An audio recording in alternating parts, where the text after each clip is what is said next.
প্রতি শুক্রবার দেরি করে ঘুম থেকে উঠলেও গতকাল কিন্তু দেরি করে ঘুম থেকে ওঠা হয়নি। খুব সকালেই ঘুম থেকে উঠে গিয়েছিলাম প্রায় 8টার দিকে। শুক্রবারে সকাল 8টা মানে আমার কাছে অনেক সকাল।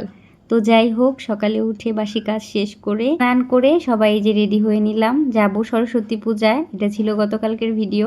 আমার দূর সম্পর্কের ভাসুর সাথে আমার হাজবেন্ডের কলিগ, মানে সে নিজেই ব্রাহ্মণ, পূজা করায়, তো তার বাসায় যেতে বলেছে।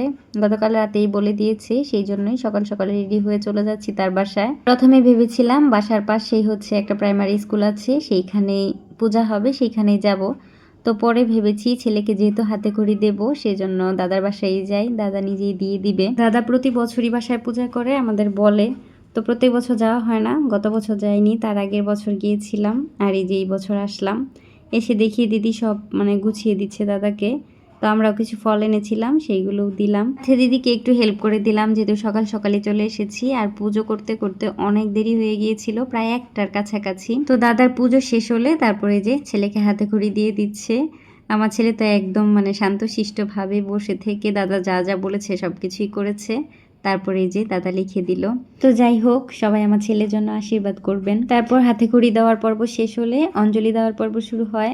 প্রথমে বাচ্চারা দিয়েছিল, আর তারপর হচ্ছে আমরা মহিলারা দিয়েছি। যেহেতু দাদার বাসাটা একদম ছোট, মানে বাসা বড় কিন্তু রুমগুলো একদম ছোট ছোট, তো এত মানে সবাই মিলে একসাথে দিতে গেলে জায়গা হতো না, সেজন্য ছোটরা আগে দিয়েছে, মানে বাচ্চারা। তারপরে যে আমরা মহিলারা দিয়েছি, তারপর পুরুষরা দিয়েছে। অঞ্জলি শেষ করে তারপরে যে প্রসাদ পেলাম, অনেক রকমের প্রসাদ ছিল।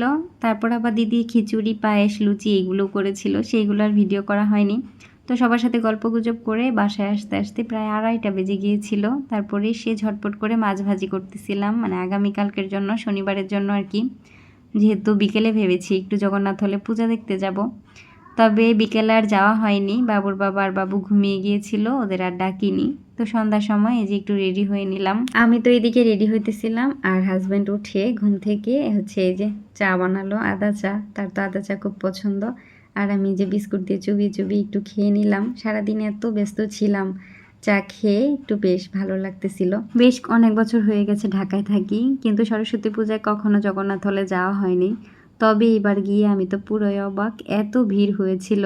গেটের ভেতর ঢোকা থেকে শুরু করে পূজা অবধি যাওয়া পর্যন্ত মনে হয় হেঁটে যায়নি, ধাক্কা খেয়ে খেয়ে গিয়েছি, এই অবস্থা। আর মোবাইল তো বের করার সাহসই পাইনি, এত ভিড় ছিল। কে কে জগন্নাথ হলে পূজা দেখতে গিয়েছেন অবশ্যই কিন্তু কমেন্ট করে জানাবেন। আর সন্ধ্যার পর কে কে গিয়েছেন কিংবা কেমন অবস্থা ছিল সেটাও বলবেন। এত সুন্দর করে সাজুগুজু করে গিয়ে কোনো লাভ হয়নি, তেমন ছবিও তুলতে পারিনি আর ভিডিও করতে পারিনি এত মানুষের ভিড়ে। ওর বাবাকে দিয়ে একটু একটু ভিডিও করেছিলাম। এক একজন ছবি তুলছে লাইনে দাঁড়িয়ে দাঁড়িয়ে, মানে এরকম একটা অবস্থা, মানে সিরিয়াল ধরেছে ছবি তোলার জন্য বা ভিডিও করার জন্য। তাই আর তেমন কোনো ভিডিও বা ছবি তোলা হয়নি। তো যাই হোক, বেশিক্ষণ ছিলাম না। তারপর হচ্ছে বাইরে থেকে একটু ফুচকা খেয়ে নিলাম। আর ওর বাবা হচ্ছে যে মোটরসাইকেলটা বের করতেছিল। সারাদিন ব্যস্ততার মধ্যে কাটলেও দিনটা অনেক ভালো কেটেছে। তো আজকের ভিডিওটা এই পর্যন্তই। ভিডিওটি ভালো লাগলে আমার চ্যানেলটিকে সাবস্ক্রাইব করে আমার চ্যানেলের পাশেই থাকবেন।